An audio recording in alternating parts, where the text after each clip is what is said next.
Selamat pagi Bapak Ibu yang dikasihi Tuhan. Supaya saya nggak disuruh turun, saya harus cepat-cepat menyampaikan materi saya karena materi saya cukup banyak. Presentasi kedua adalah Spiritual Formation through Digital Bible Engagement. Digital saya tambahkan karena ini adalah teknologi abad 21 ya. Bapak Ibu saya yakin title ini atau judul ini kurang familiar untuk Bapak Ibu. Tetapi saya berharap setelah Bapak Ibu mengikuti seminar saya, Bapak Ibu akan memiliki banyak pengetahuan tentang Bible Engagement dan ternyata Bible Engagement tidak jauh dari Bapak Ibu, ya. Saya akan membagi presentasi saya ke dalam 3 bagian. Pertama adalah apakah Bible Engagement supaya Bapak Ibu mengenal, cukup tahu konsepnya, kemudian sejarahnya dan apa yang dilakukan di dalam Bible Engagement. Lalu yang kedua, apakah alat-alat yang dipakai untuk Bible Engagement. Kemudian yang ketiga adalah tantangan bagi gereja. Saya berharap bagian pertama dan kedua saya bisa cukup cepat menyampaikan kepada Bapak Ibu, tapi bagian ketiga saya ingin memberikan waktu lebih banyak. Pertama, apakah Bible Engagement? Saya akan jelaskan apakah itu Bible, apakah itu engagement, kemudian digital. Yang pertama, Bible. Ini bagian yang sangat penting bagi kita semuanya. Saya yakin Bapak Ibu sudah tahu konsep-konsep ini, saya tidak akan menjelaskan karena ini bukan seminar doktrin, tetapi saya perlu menyampaikan pokok-pokok utama dari Alkitab yang kita punya. Pertama, Alkitab adalah firman Tuhan. Firman Tuhan adalah firman yang hidup dan menghidupkan. Alkitab ditulis oleh Allah sendiri untuk manusia. Alkitab merupakan penyataan Allah sendiri untuk manusia, supaya manusia mengenal tentang Allah, mengenal karyanya, dan juga mengenal rencananya. Kemudian yang keempat, firman Allah atau Alkitab adalah firman Allah yang berkuasa untuk mengubah hidup manusia. Kedua, engagement. Ini istilah yang cukup sulit untuk diterjemahkan ke dalam bahasa Indonesia. Saya tidak menemukannya. Dan mungkin itu sebabnya Bible Engagement mungkin kurang dikenal di Indonesia. Saya hanya bisa memberikan konsep saja ya. Engagement itu merupakan satu perjanjian atau kesepakatan yang resmi, yang serius untuk melakukan sesuatu. Nah, contoh yang sering dipakai adalah engagement kalau saudara punya tunangan, ya, pertunangan. Ketika saudara memutuskan untuk bertunangan dengan seseorang, saya yakin relasi saudara berubah dari sebelumnya. Yang sebelumnya hanya teman, sekarang menjadi orang yang serius untuk saudara berikan relationship hidup yang lebih jelas.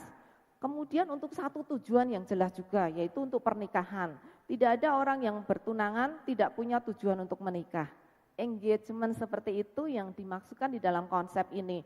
Bahwa saudara dulu memiliki pengetahuan relasi yang seadanya, sekarang memutuskan dan sepakat untuk memiliki hubungan yang lebih serius, yang lebih resmi, untuk satu jenjang yang lebih baik lagi, yaitu pernikahan. Atau contoh yang lain juga di dalam peperangan. Kalau sudah ada dua lawan, kalau zaman dulu ya, Bapak Ibu melihat film-film kolosal, kalau mereka bertempur, satu di kanan, satu di kiri, kanan dan kiri punya jenderal masing-masing, kanan dan kiri punya pasukan yang besar masing-masing. Ketika terjadi pertempuran, kedua pihak bertempur di lapangan, itulah engagement. Ya. Kalau Bapak Ibu masih belum ngerti arti engagement, enggak apa-apa. Nanti sambil jalan saya yakin konsep itu akan terbentuk lebih baik. Yang ketiga adalah digital. Digital adalah format elektronik untuk diakses dengan gadget-gadget teknologi abad 21. Saya yakin Bapak Ibu tahu, ada di sini yang tidak punya HP, kecuali suami saya. Suami saya nggak punya HP, Bapak Ibu. Semua punya ya. Itulah salah satu alat elektronik yang Bapak Ibu pakai untuk satu format digital, bit and bytes, tidak lagi dalam bentuk cetak atau bentuk barang, tetapi dalam bentuk bit and byte. Ya. Oke. Sekarang ini arti yang kita perlu pahami. Saya akan butuh waktu sedikit lama di sini. Apakah itu Bible Engagement? Bapak Ibu sudah tahu Bible, sudah tahu engagement. Lalu kalau digabung menjadi Bible Engagement itu apa? Bible Engagement adalah pertemuan atau perjumpaan atau interaksi dengan firman Tuhan, dengan Alkitab. Bagaimana Bapak Ibu manusia bertemu dengan Alkitab, berinteraksi dengan Alkitab, dan di dalam pertemuan itu terjadi satu koneksi. Nah, ini anak muda sekarang tahu apa artinya koneksi ya. Terjadi koneksi. Di dalam pertemuan itu bukan hanya sekedar Bapak Ibu bertemu dengan tulisan, bukan dengan bit and byte, tetapi Bapak Ibu sebenarnya sedang bertemu dengan Tuhan sendiri. Ketika terjadi pertemuan, interaksi antara saudara dengan Alkitab, maka terjadi sesuatu yang luar biasa. Karena di dalam pertemuan itu bukan hanya kata-kata yang saudara temui, tetapi Allah sendiri yang sedang saudara temui. Di dalam pertemuan itu tidak tergantung dari keadaan saudara. Firman Tuhan tetap firman Tuhan. Saudara mau menghargai, tidak menghargai Alkitab yang saudara baca, Alkitab tetap adalah firman Tuhan. Firman Tuhan ketika bertemu dengan saudara, tidak tergantung keadaan, tidak akan dipengaruhi oleh keadaan saudara. Karena firman Tuhan punya kuasa dan punya kedaulatan Allah untuk berkarya di dalam hidup saudara. Jadi sekalipun saudara membaca Alkitab mungkin dengan pikiran yang tidak tahu, bahkan mungkin dengan motivasi yang salah, percayalah firman Tuhan bisa mengubah saudara. Firman Tuhan bisa mengubah motivasi saudara, bisa mengubah keadaan saudara. Kalaupun saudara tidak punya mood untuk membaca firman Tuhan, tetapi firman Tuhan berkuasa untuk mengubah saudara. Disitulah letak perbedaan Alkitab dengan buku-buku Kristen apapun yang lain di dunia ini.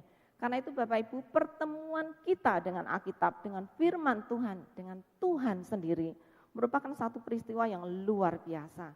Bahkan saudara, ketika saudara tidak menghendaki untuk membaca Alkitab, bahkan tidak menghendaki untuk memiliki apapun keinginan saudara untuk Alkitab, Tuhan bisa bekerja di sana. Karena itu firman Tuhan punya kuasa dan kuasa Dia adalah mutlak dan kuasa Dia adalah absolut. Karena itu Bapak Ibu, jika ada orang yang menghina Alkitab apapun, tidak apa-apa. Alkitab bisa mempertahankan dirinya sendiri. Bahkan Alkitab bisa mengubah orang yang dulunya sangat antagonis dengan Alkitab. Tuhan bisa mengubah orang itu menjadi orang yang cinta kepada Tuhan dan cinta kepada firman-Nya. Jadi Bapak Ibu, Bible engagement sangat penting sekali di dalam kehidupan kita semua manusia.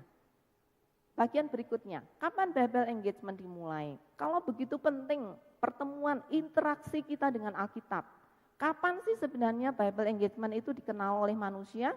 Bible engagement dikenal setua dari sejarah Alkitab sendiri. Nah, sekarang saya akan memberikan sejarah Alkitab dalam 2 menit.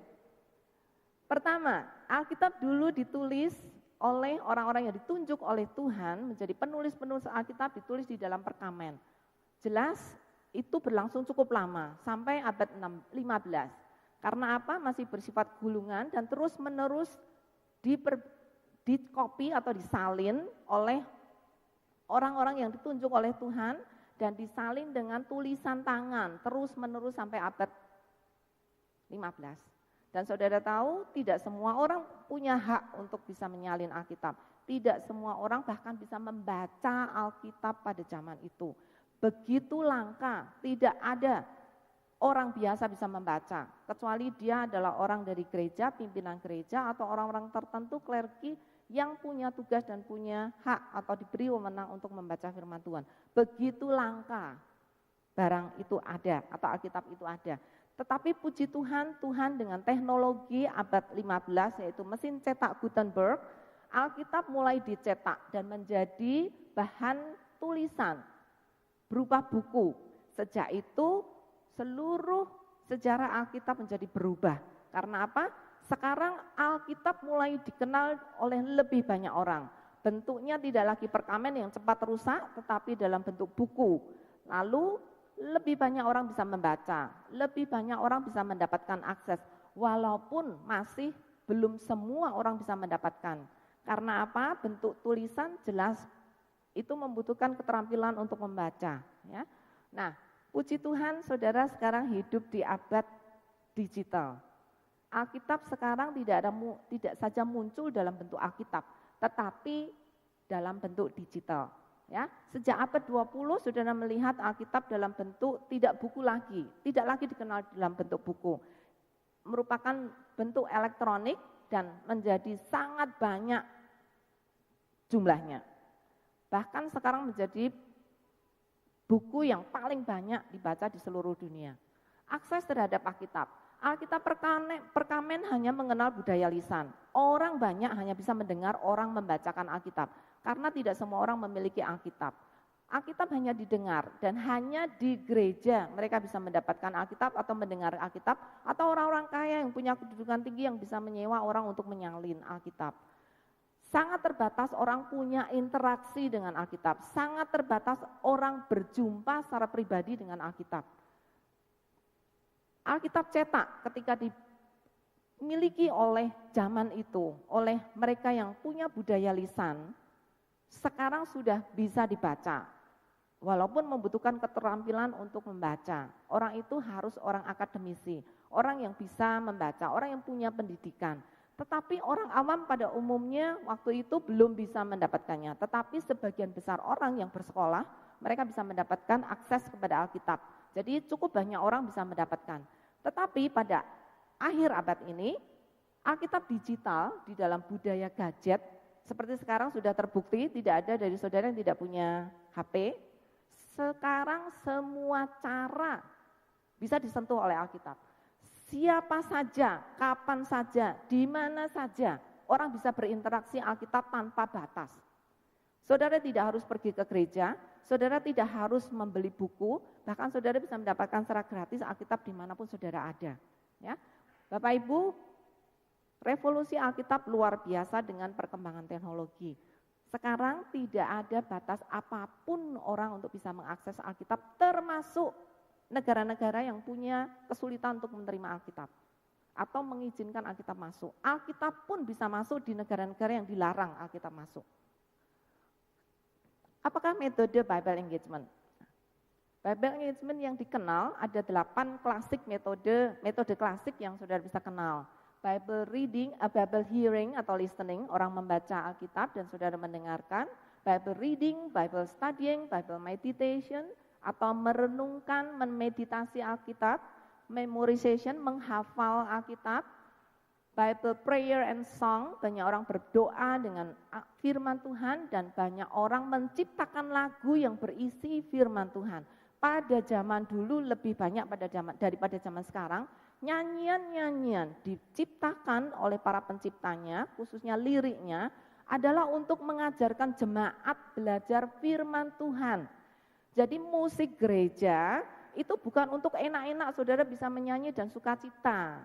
Itu bukan tujuan awal ketika Bible song diciptakan sebelum song-song yang lain yang sekarang ada. Dulu orang menciptakan lagu-lagu supaya membantu jemaat menghafal firman Tuhan. Ketika firman Tuhan itu ditaruh di dalam lagu, saudara pulang, saudara ingat. Karena saudara ingat lagunya, lalu saudara menyanyikan lagu itu. Beda sekali dengan sekarang, ya. Tetapi ada lagi yang dua, Bible doing atau application. Jadi orang membaca firman Tuhan, merenungkan dan mengaminkan firman Tuhan itu lalu mengaplikasikan dalam hidup sehari-hari. Kemudian Bible preaching, ketika orang menjelaskan isi Alkitab itu kepada saudara. Oke. Apa pentingnya Bible engagement bagi kehidupan orang Kristen? Penting enggak Bapak Ibu? Penting? Amin? Nah, nanti survei akan membuktikan kemungkinan yang Bapak katakan tidak betul. Pertama, saya yakin semua saudara setuju untuk memiliki hubungan dekat dengan Tuhan. Firman Tuhan satu-satunya cara untuk saudara mengerti, mengenal Tuhan.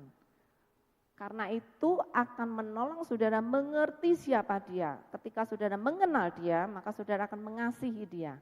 Saudara akan punya hubungan dengan dia. 2, untuk membangun pertumbuhan rohani, saya yakin saudara setuju itu. Untuk bertahan di dalam pencobaan, saya nggak tahu. Kalau saudara menghadapi pencobaan, apa yang saudara lakukan? Jauh-jauh dari Alkitab atau dekat-dekat dengan Alkitab? Tanda tanya ya. Untuk memiliki pola pikir yang Alkitabiah, banyak orang Kristen mengaku diri Kristen dan menjadi anggota gereja, tetapi pola pikirnya sama sekali bukan orang Kristen. Jadi kalau ditaruh entah itu di suasana bisnis atau suasana apapun yang sekuler, saudara tidak ada bedanya dengan mereka. Kenapa? Karena pola pikir saudara ternyata sama, tidak pernah dipengaruhi oleh Alkitab. Kelima, memiliki karakter Kristus untuk saudara berubah menjadi orang seperti Kristus. Jadi orang yang tahu rencana Tuhan, hidup di dalam kehendaknya, memberikan hidup sepenuhnya kepada Tuhan. Nah, ini hanya beberapa Bapak Ibu yang saya sebutkan. Saya yakin ada lebih banyak lagi list yang saudara berikan, apa pentingnya Alkitab bagi kehidupan orang Kristen. Beberapa yang saya berikan tadi merupakan satu kunci untuk saudara melihat penting. Apakah orang Kristen melakukannya? Nah ini, saudara tahu itu penting. Saudara melakukannya, saudara membaca Alkitab setiap hari, saudara belajar Alkitab setiap hari, saudara menghafalkan Alkitab, saudara menyanyi lagu-lagu Alkitab, saudara melakukan apa yang Alkitab katakan. Survei membuktikan banyak Alkitab dimiliki oleh orang Kristen dan Alkitab itu adalah Alkitab yang berdebu. Kenapa? Tidak pernah dibuka. Kalau ingat mau ke gereja dibawa baru, oh ya, lalu mau kok sungkan ya, kok ada debunya ya, dilap dulu, baru pergi ke gereja. Itu saudara, kalau rumah saudara bersih kemungkinan nggak ada debu ya. Debu ini hanya untuk menyimpulkan betapa jarangnya Alkitab sebenarnya dibuka di rumah. Ya. Ini ada satu survei yang sangat menarik sekali yang dilakukan oleh The Life Way. Bible Engagement, menurut mereka dari 2000 sekian orang yang disurvei oleh mereka dan orang-orang Protestan, karena orang Protestan kan biasanya yang paling banyak baca buku katanya. Yang lain saya nggak tahu, tapi menurut mereka ini paling banyak yang baca buku. Tapi ternyata apa? 19%, hanya 19% dari 2000 sekian itu yang membaca Alkitab setiap hari. Sedangkan yang membaca, maaf nggak terlalu jelas ya. Yang membaca beberapa kali dalam seminggu 25%, 26%. Kemudian yang membaca seminggu sekali 14%, dan seterusnya. Kira-kira 18% sama sekali tidak pernah membaca Alkitab. Dan saudara di bawahnya, ini tadi yang saudara katakan, apakah saudara setuju bahwa Alkitab itu penting? Ya. Apakah saudara setuju bahwa setiap hari pikiran Alkitab harus masuk dalam kita? Ya. Ya, tapi tidak pernah membaca Alkitab. Ironis tidak Bapak Ibu? Saudara tahu penting tapi tidak pernah membaca. Jadi ada diskrepansi di situ. Banyak orang Kristen yang tidak mengampuni, tidak menolong, berpikir jahat, membenci orang lain, takut, cemas, khawatir, letih, lesu, duniawi, kecanduan untuk banyak hal. Orang Kristen Bapak Ibu. Dan kalau saudara tanya mereka, kemungkinan mereka tidak pernah membaca Alkitab. Ini survei dari Bible Engagement Center, pergumulan jemaat dalam setiap bulan. Ternyata begitu banyak, 66 jemaat ketakutan, hidup penuh ketakutan. Bagaimana mungkin pikiran Alkitab bisa masuk ke dalam pikiran mereka kalau mereka sering takut? Sudah jelas Alkitab tidak mempengaruhi hidup mereka. Sudah jelas mereka tidak pernah membaca Alkitab. Ya. Oke, ini adalah salah satu pernyataan mereka. Satu-satu berinteraksi dengan Alkitab adalah satu-satunya penanda yang paling kuat di dalam pertumbuhan rohani. Satu lagi, membaca dan belajar Alkitab adalah aktivitas-aktivitas yang paling memberi dampak terbesar di dalam pertumbuhan ke arah kedewasaan. Ini adalah riset disertasi Bapak Ibu, dan ini adalah hasil yang mereka temukan. Bagaimana Yayasan Sembaga Sabda terlibat dalam Bible Engagement abad 21? Visi dari ILSA untuk Bible Engagement adalah mengawinkan Alkitab dengan teknologi untuk dipakai menjadi kebutuhan setiap hari bagi orang Kristen. Misi, menyediakan alat-alat teknologi untuk melakukan Bible Engagement, menyediakan metode untuk menggali Alkitab, dan membuat Alkitab yang dibangun dengan sistem integrated study environment. Saya tidak akan membahas banyak ini.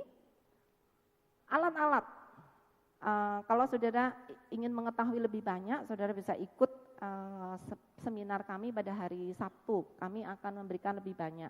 Menyediakan alat-alat teknologi. Ada software Alkitab.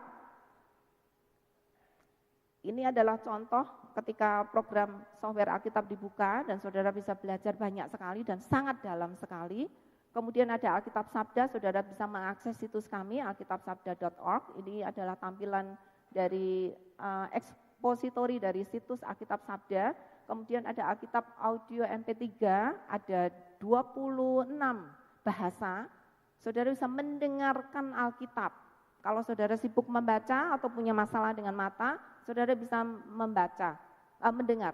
Kemudian ada aplikasi Alkitab Mobile, ada aplikasi renungan, dan juga ada Alkitab PDF, itu contohnya.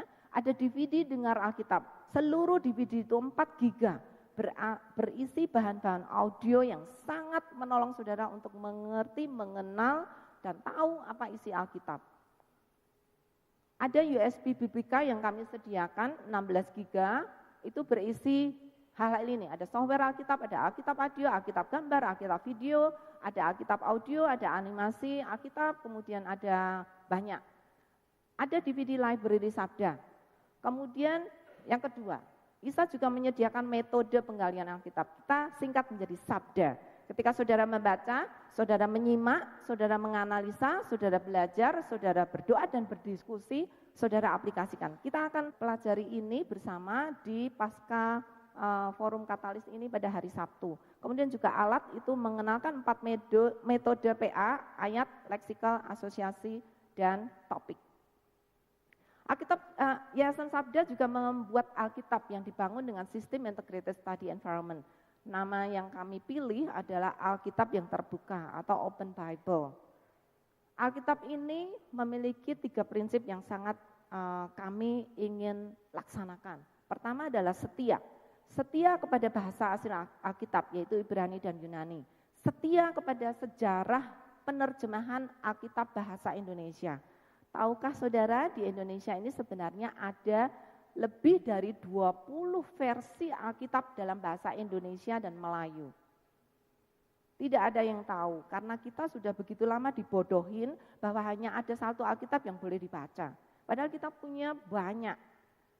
Dari sejarah tahun 1631 sampai sekarang, kita punya cukup banyak sekali. Yayasan Bagas Sabda membangkitkan kembali semua manuskrip kuno yang sudah dibuang. Kita bangkitkan lagi untuk menghargai apa yang sudah dilakukan orang-orang pendahulu kita. Ya. Kemudian setia juga dengan perkembangan bahasa Indonesia, supaya bahasa Indonesia yang kita pakai sekarang menjadi sesuatu yang familiar di dalam saudara membaca Alkitab. Prinsip yang kedua adalah jelas, artinya jelas, mudah dibaca, mudah dipahami, dan mudah didengar. Relevan dengan perkembangan teknologi abad 21. Itu sebabnya Bible Engagement kami tambahin dengan kata digital. Kita ingin relevan dengan zaman ini, dengan generasi ini. Kalau gereja hanya comfortable dengan buku Alkitab, maka saudara seharusnya, gereja saudara seharusnya hidup di abad 15 sampai 19. Tidak di zaman ini gitu ya. Zaman ini adalah zaman teknologi. Kemudian perkembangan bahasa Indonesia. Kita ingin relevan. Anak saya sering bilang, "Mam, ini apa toh Mam artinya?" Enggak tahu itu artinya apa. Karena apa? Bahasanya terlalu kaku dan terlalu asing bagi anak-anak remaja sekarang. Anak saya umur 15 tahun. Beberapa kata dia tanya, "Mam, kata ini artinya apa? Kata ini apa?" Itu semua dalam bahasa Indonesia, tapi sudah tidak familiar lagi bagi dia. Ya, oke. 3 bagian dari Alkitab yang terbuka. Pertama, Alkitab yang terbuka yaitu teksnya. Ya, teks Alkitab yang terintegrasi dengan semua bahan-bahan biblika untuk penggalian yang bertanggung jawab. Saudara zaman dulu, kalau saudara hidup di zaman Alkitab perkamen, saudara nggak bisa punya akses apapun kecuali cuman bengong dengerin orang membacakan Alkitab bagi saudara. Sekarang tidak. Cara saudara berinteraksi dengan Alkitab sangat terbuka sekali, bahkan menyelidiki sendiri, bahkan menggali sendiri, sangat luas sekali. Kemudian disediakan juga pustaka yang terbuka dan komunitas yang terbuka. Pustaka yang terbuka saudara akan disediakan dengan berbagai bahan biblika yang sangat relevan untuk saudara belajar Alkitab dengan sangat mendalam. Komunitas terbuka, orang Kristen tidak didesain untuk sendiri. Orang Kristen didesain untuk satu komunitas orang-orang percaya, the body of Christ. Karena itu kita harus bisa berbagi kepada mereka untuk saling menolong, saling memberikan Apa yang Tuhan ingin sampaikan kepada kita? 3 aspek utama, yaitu baca, belajar, berbagi. Baca bisa cetak, bisa digital, belajar ada satu sistem studi Alkitab yang sangat bagus sekali sedang kita bangun. Kemudian berbagi karena ada teknologi media sosial yang sangat memungkinkan itu terjadi. Saudara, kalau saudara melihat media sosial itu seperti satu aspek yang dibuat oleh orang siapa gitu ya. Padahal itu Tuhan sendiri yang mendesain supaya kita bisa berbagi. Penutup, Bible engagement adalah keyakinan untuk mengalami, menikmati pertemuan, berinteraksi dengan Tuhan melalui firman-Nya. Supaya kita bisa bertumbuh dan menjadi dewasa dengan tambahan, dengan alat-alat yang relevan dengan zaman ini. Tantangannya, jika gereja dan orang Kristen tidak melakukan Bible engagement, saudara jawab, bagaimana gereja dan orang Kristen bisa mengenal Allah dan menikmati Dia dan mengetahui rencananya?